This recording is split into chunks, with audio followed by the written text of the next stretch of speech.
안녕하세요. 어느새 환갑도 훌쩍 넘기고 칠순을 바라보는 나이가 된 할머니입니다. 이제 이 나이가 되고 보니 사는 즐거움이 뭔지도 알게 되고 그래서 요즘은 사는 재미만을 쫓아다니면서 즐겁게 살고 있는데요. 휴대폰을 늦게 배워서 요즘에는 이거 하는 재미로 살다가 여기 라디오를 자주 듣고 있습니다. 참 재밌는 이야기들이 많은데 저도 자랑이랄 건 없지만은 제 살아온 이야기 한번 써보겠습니다. 돌이켜보면 인생사 세옹지마라고 다 좋은 일도 나쁜 일도 없었는데 우리 자식들 이야기를 한번 해볼까 합니다. 저는 제법 부잣집에서 나고 자랐습니다. 위로 언니들은 아주 높은 교육을 받았고요. 그런데 저는 언니들만큼 공부에 재미를 못 들여서 일찍부터 어머니께 일을 배웠어요. 근사하게 차려입고 학교를 다니는 언니들이 멋있게 보였지만 저는 저대로 또 일이 재밌었습니다. 친정아버지께서 학교를 오래 안 할 거면 얼른 시집가라고 하셔서 성년이 되자마자 얼른 식을 올렸죠. 집안끼리는 이미 얘기가 다 돼 있어서 저는 이웃면에서 제법 땅부자로 소문난 집으로 시집을 오게 되었어요. 남편은 선친으로부터 물려받은 땅도 있었지만 수완이 아주 좋은 사람이었습니다. 땅이야 아무리 갖고 있어도 도지 줘서 버는 거로는 한계가 있다고 하며 땅을 다 팔아 큰 축사를 하나 지어 소를 키우기 시작했습니다. 저야 아무것도 모르니 농사 짓고 남는 건 도지를 주면 될 텐데 괜히 고생을 한다고 했지만은 한 10년 부지런히 소를 먹이니 남편 선진 때에 비해서 큰 부자가 됐고 또 10년이 지나니 그 면에 사는 사람들 중에는 제일 부자라고 소문이 났습니다. 그 지역에서는 이름난 한우 생산자가 되었죠. 한우만 키운 것은 아니고 소를 키우면서도 계속 땅을 사고 팔고 또 농사를 크게 짓고를 되풀이했습니다. 남편이 지역에서 위세께나 부리니 그때부터는 가만히 앉아서도 뭘 하면 돈이 된다는 귀띔이 들어온 것이죠. 그렇게 시집 온 지 20년 만에 동네에서는 인망 있고 지역에서도 손꼽는 부자가 되었습니다. 하지만 대단한 부자 행세는 한 번도 해본 적은 없습니다. 소문이 그렇게 난 것이지 실제로 대단한 부잣집 사모님 소리를 들을 만큼은 아니었습니다. 꼭 필요한 일이 아니면 함부로 돈을 허투루 쓰는 일도 없었죠. 그렇다고 구두쇠 짓을 한 것은 없지만 가끔 남편을 보면 뭘 위해서 저렇게 돈을 버나 싶을 때도 있었으니까요.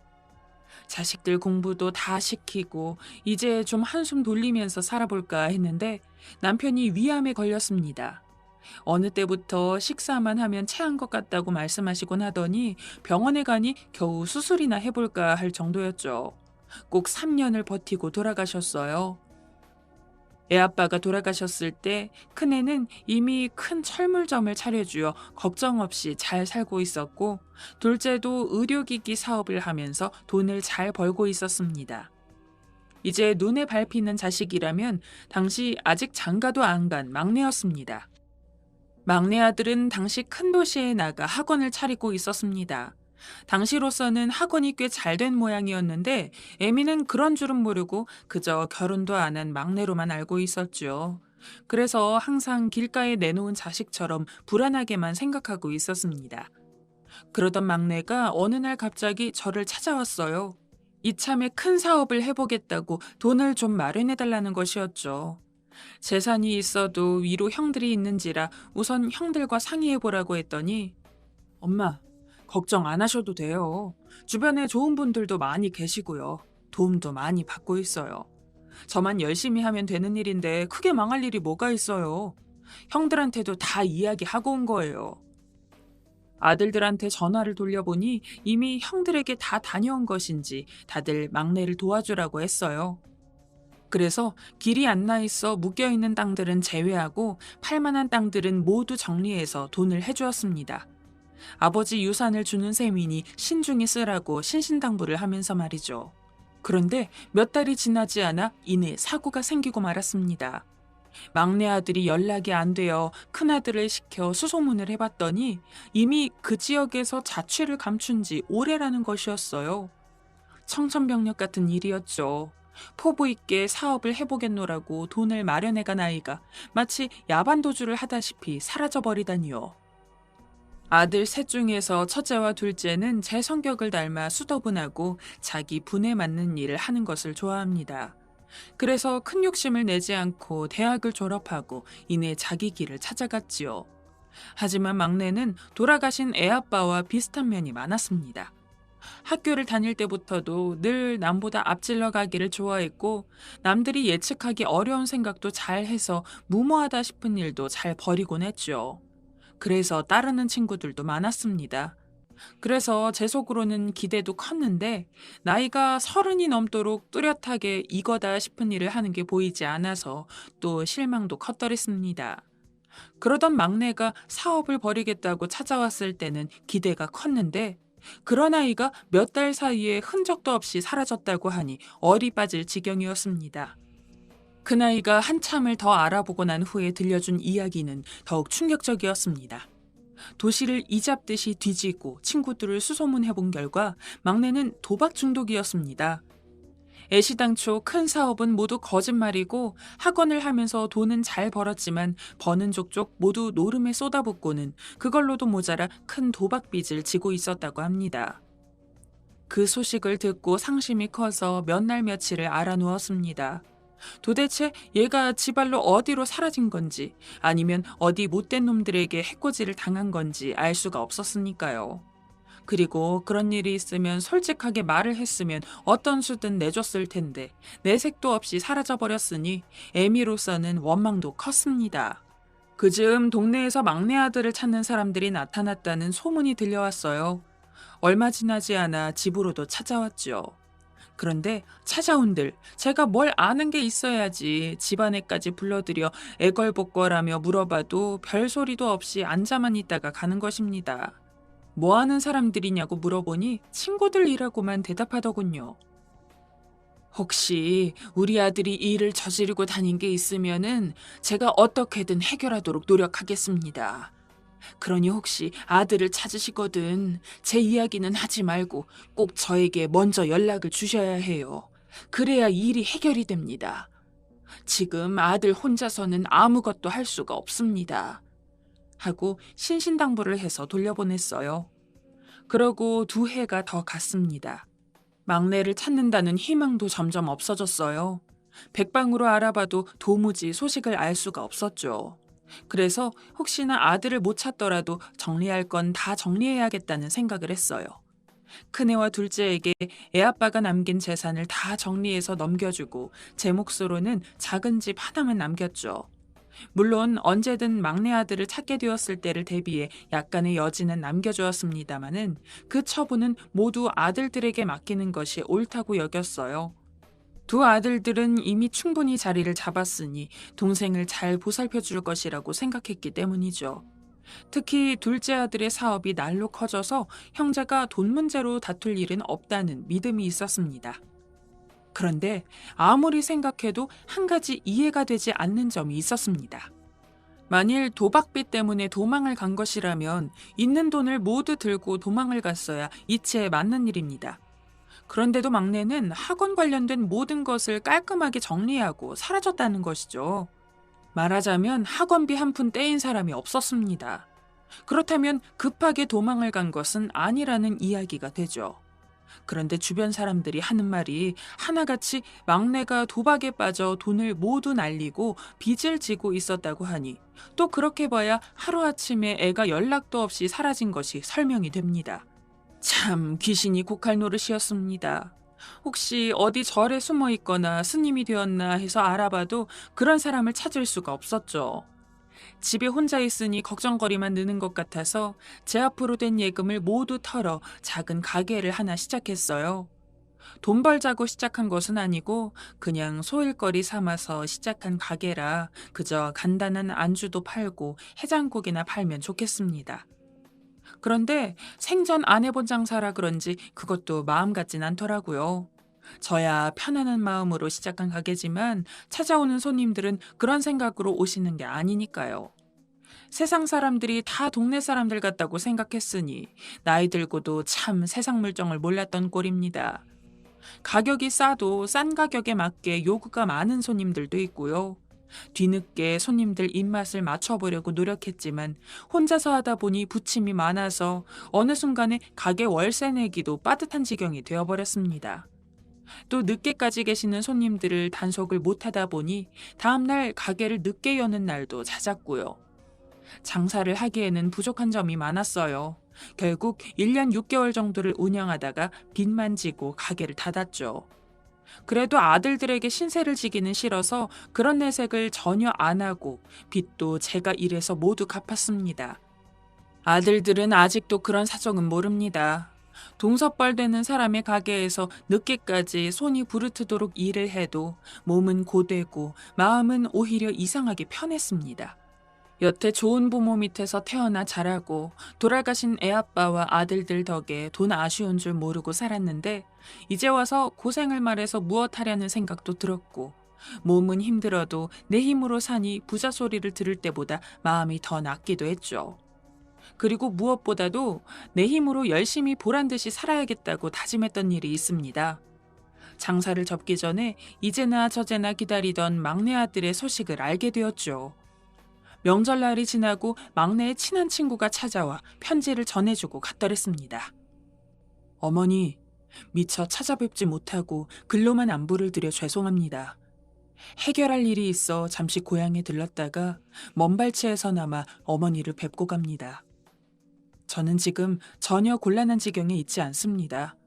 오히려 하는 일이 아주 잘 되고 있습니다.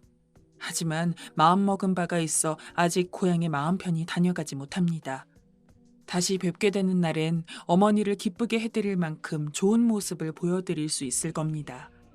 어머니의 건강한 모습을 뵈어 기쁩니다. 다시 뵙는 날까지 내내 건강하시기 바랍니다. 5년이 다 되도록 소식을 모르던 아들이 무사하다는 걸 안 애미의 마음은 뭐라 말로 표현할 수 없을 정도였습니다. 편지를 전해준 친구에게 몇 번을 되물어 막내의 편지가 거짓이 아니라는 것을 알았고 오히려 더 건강하고 말쑥한 모습이더라는 것, 그리고 어려운 친구를 크게 도와주고 갔다는 이야기도 들을 수 있었습니다. 그제야 모든 것이 안심이 되더군요. 도박빚도 좋고 돈도 아무래도 좋았습니다. 그저 살아서 하는 일이 다 잘 된다는 사실만 해도 그것이 그렇게 고마웠습니다. 그래서 친구를 통해 말을 전했죠. 고향에 올 수 없으면 내가 찾아가도 좋으니 꼭 있는 곳을 알려주라고 해줘요. 잠깐이라도 만나보고 이야기라도 좀 하게. 연락이 되면은 꼭 전해줘요. 그리고 다시 5년이 흐를 때까지 막내의 소식은 더 이상 들을 수 없었습니다. 그러던 중에 저는 새로운 사람을 만나 재혼을 하게 되었죠. 제가 식당 하던 시절의 단골이었고 개인 택시를 운영하는 사람이었습니다. 저처럼 부인과는 일찍 사별했고 자식들도 다 독립하여 나간 처지였어요. 제가 한 음식이 꼭 자기 어릴 적 고향 동네의 음식과 비슷하다며 너스레도 잘 떨던 사람이었습니다. 그래서 이야기를 해보니 제 고향과 가까운 도시에서 나고 자랐더군요. 그래서 마치 고향 오래비를 만난 것처럼 반갑게 느껴지는 사람이었어요. 언젠가부터는 가게가 마칠 즈음 찾아와서 식사를 하고 저를 집에 태워다 주었습니다. 제가 빚을 갚기 위해 다른 가게에 일을 다니게 되었을 때도 꼭 찾아와서 제 음식 솜씨를 자랑해 주기도 하던 고마운 사람이었죠. 그래서 서로 비슷한 처지끼리 의지하게 되었습니다. 양쪽 자식들도 우리가 함께 사는 것을 적극적으로 지지해 주었고요. 그렇게 새로 만난 남편과 2년 정도를 행복하게 보냈습니다. 노년의 남녀라는 게 참 그렇게 애틋하더군요. 남편과 살면서도 저는 꾸준히 일을 하며 빚을 갚아 나갔습니다. 그런데 이런 시간도 그리 오래 가지는 않았습니다. 남편에게 원인을 알 수 없는 신경 증상이 나타나기 시작했어요. 처음에는 남편의 표정이 조금씩 어색해진다는 것을 발견했습니다. 남편 말로는 표정이 잘 지어지지 않는다고 하더군요. 그래서 뇌 쪽에 이상이 있나 싶어 정밀검진을 해봤지만 뚜렷하게 나타나는 병은 없었습니다. 여러 병원을 전전한 끝에 치매 초기 증상일 수도 있다는 진단을 받았지만 증세에 대해서는 의사도 명확한 답을 주지 못했죠. 사람이 좀 어눌해 보이는 것까지는 괜찮았지만 이따금 손발이 멋대로 놀아 운전을 계속하는 것은 무리가 있었습니다. 손님들의 항의도 여러 번 있었고요. 그래서 많은 설득 끝에 택시를 그만두었습니다. 택시를 그만두니 남편은 집에서 혼자 술로 지새는 날이 많아졌어요. 그리고 신경증세 때문에 택시를 그만둔 것에 큰 울분을 느꼈습니다. 술을 마시는 횟수와 양이 점점 늘면서 못된 버릇이 생겼죠. 별것 아닌 일로 트집을 잡더니 저에게 손찌검을 하기 시작했습니다. 그렇게 부잣집 사모님이었다면서? 그 돈은 다 어디에 두고 빈 껍데기로 살아? 자식들 얼굴도 못 쳐다볼 정도로 부끄러운 짓을 하다 쫓겨난 게지?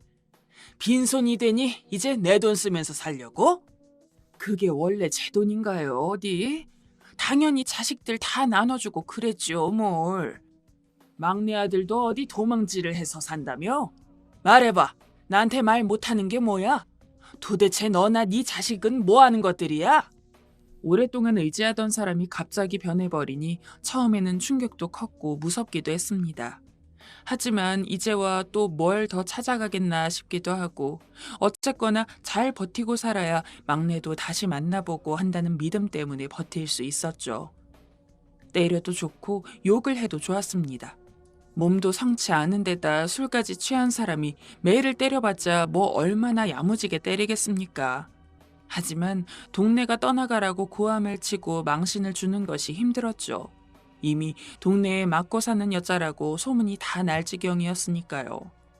하지만 제 눈에는 그저 환자로만 보일 뿐이었어요. 한편으론 또 함께 살다가 저 지경이 난 것이니 나 편하자고 버리는 것도 못할 짓이라는 생각도 들었죠. 그러다 보니 수치스러운 것도 그냥 참고 넘길만 했습니다. 수치심보다는 가슴속에 갖고 있던 희망이 더 컸죠.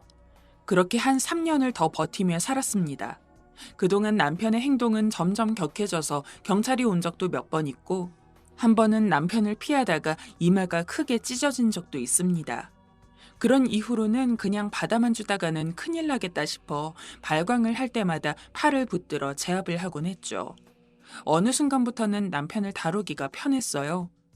그러는 사이에 어느 날 거울을 보니 제 얼굴이 몰라보게 늙어 있더군요. 그간의 빚도 거의 다 갚아가고 많이 늙긴 했지만 욕심내지 않고 소소하게 재미를 찾아가며 살다 보니 앞으로 좋은 일도 많이 생길 거라고 스스로 위로하던 차에 그립고 또 그리워하던 정말 꿈만 같이 막내 아들을 만났습니다. 그 만난 과정도 참 독특했죠. 그날 머리를 하러 미용실에 갔다가 시장을 보고 집으로 돌아오던 참이었어요. 대문에 들어서자마자 웬 양복을 한 청년들이 마당을 서성이고 있었습니다. 그리고는 제가 들어오는 것을 보고는 저에게 허리를 숙여 반절을 하더군요. 안녕하십니까? 혹시 김재훈 씨 어머님 되십니까? 그 말에 저는 소스라치듯이 놀라 들고 있던 손가방을 떨어뜨리고 그 자리에 우두커니 멈춰섰습니다. 재훈이요? 재훈이는 우리 아들인데요. 재훈이가 왜요? 지금 어디 있나요? 아, 김재훈 사장님께서 어머님을 모시러 나가셨는데 아마 중간에 길이 엇갈린 모양입니다. 잠시만 기다리시죠. 사장님이라니 이건 또 대체 무슨 소린지. 도무지 알 수 없는 상황에 주변을 둘러보니 현관 샤시문이 열린 사이로 남편이 방바닥에 주저앉아 있는 게 보였습니다. 뭔가 온몸이 흠뻑 젖은 채로요. 그리고 그 옆을 보니 기름 말통이 나뒹굴고 있었습니다. 그러고 보니 코를 찌르는 이 냄새는 기름 냄새였어요. 안에 있던 청년이 저에게 손짓을 했습니다. 어머님, 걱정 마시고 거기 계세요. 위험하니 여기 들어오시면 안 됩니다. 아니, 이봐요. 당신들 대체 뭐 하는 사람들이에요? 그 사람 아픈 사람이에요. 여기요. 누구 없어요? 여기 좀 도와주세요. 그 순간 대문으로 성큼 들어오는 중년 남자는 꿈에도 잊지 못하던 그간 아무리 힘들어도 저를 버티게 해줬던 우리 막내 아들 재훈이었습니다. 아이고, 어머님, 엄마, 이거 죄송합니다. 아들이 오랜만에 찾아와서는 중간에서 어머니를 놓쳐버렸네요. 좋은 차로 모시려고 나갔는데. 저를 끌어안으며 능청을 떠는 모습은 10년 전에 마지막에 봤던 모습 그대로였어요. 그새 좀 나이가 들기는 했지만 오히려 인상이 더 다부지게 변했더군요. 뭐라 말문이 막혀 말을 할 수가 없었습니다. 감동적인 것은 물론이고 특별히 말을 들어보지 않고 한눈에 봐도 크게 성공한 듯한 모습에 너무 기쁘기도 해서 뭐라고 말을 해야 할지 몰랐어요. 재훈아, 이게 다 무슨 일이니? 그렇게 잘하고 있다더니 뭘 해서 이렇게 번듯해졌어? 혜미가 이제 원이 없다, 원이 없어. 엄마, 저는 그동안 엄마 소식 다 듣고 있었어요. 좀 연락도 하고 찾아왔어야 됐는데 엄마 사는 이야기를 들어보니 내가 뭐 선물 사들고 기분 좋게 올 수가 없어서. 아들의 말은 이랬습니다. 저를 찾아오기 위해 고향 친구에게 제 안부를 물어보다가 남편과 제 사이에 흉흉한 동네 소문을 알게 되었고 홧김에 사람들을 고용해서 내려왔다고 합니다. 아니 그래서 내가 저 아저씨한테 곱게 인사할 일이 있어요? 엄마가 뭘 그렇게 잘못했는데. 엄마, 내가 엄마 이야기도 다 알겠는데 술 먹고 사람 때리는 사람하고는 못 사는 거야, 엄마. 알겠죠? 2번 생각도 하지 말고 얼른 챙겨서 나오세요. 이제 저랑 사시면 돼요. 그러면서 막내는 이별 위로금이라며 그 자리에서 1,000만 원을 남편에게 건넸습니다. 좀 천천히 그간 이야기도 들어보고 사는 곳도 정리하고 싶었는데 하도 성화를 해대는 바람에 남편에게는 잘 있으라는 소리도 못하고 재훈이와 함께 서울로 올라갔죠. 올라가는 길에 아들에게 들은 그간의 이야기를 요약하면 이렇습니다. 10년 전 그때 아들에게 큰 액수의 도박빚이 있었던 것은 사실이지만 그것이 저에게 받아간 금액만큼 큰 액수는 아니었다고 합니다. 어느 정도 빚을 갚고 남은 돈으로 사업을 시작하려고 했던 것은 사실이니 저에게 아예 거짓말을 한 것은 아니죠. 재훈이 딴에는 새 출발을 하고 싶었던 것입니다. 그 사업의 내용이란 것이 평소 친하게 지내던 학원 강사들과 의기투합하여 학원을 하나 새로 내는 것이었는데 그중에는 재훈이와 사귀던 장래를 약속하던 여자가 있었다고 하네요. 그런데 대부분의 이야기가 다 오고 간 시점에서 그 여자가 아들을 배신했다고 합니다. 자칫 가지고 있던 돈마저 잃을 위기였지만 다행히 돈은 지킬 수 있었는데요. 그 여자의 배신으로 동료들의 마음이 떠나버렸고 대형 학원을 만들고자 했던 아들의 꿈이 물거품이 되어버린 거죠.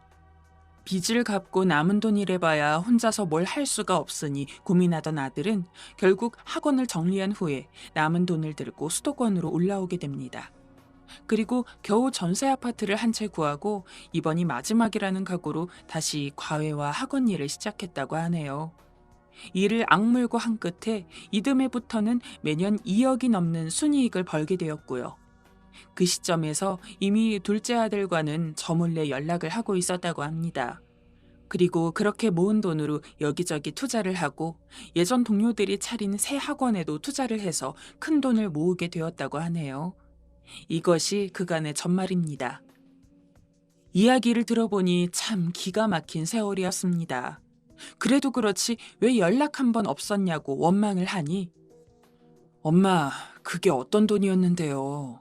그 돈의 10배를 넘게 벌기 전에는 아버지 산소 앞에 설 자격이 없다고 생각했지 뭐. 아무튼 그렇게 되어 지금 저는 성공한 아들의 보살핌 덕에 새로운 인생을 즐겁게 보내고 있습니다. 다만 그 후로 남편의 자식 쪽에서 남편을 부추겼는지 그쪽으로부터 특수 협박에 특수 폭행 등으로 고소가 걸려있는 상황입니다. 그래서 오늘 아들이 경찰 조사를 받으러 갔어요. 무슨 되지도 않게 이혼 소송까지 걸려고 벼르고 있다고 하네요. 엄마, 협박은 무슨 협박? 아들이 깡패인가? 그거 그 아저씨가 술 취해서 보일러 기름으로 우리 불 질러버리겠다고 난리치다가 혼자 자빠진 거야.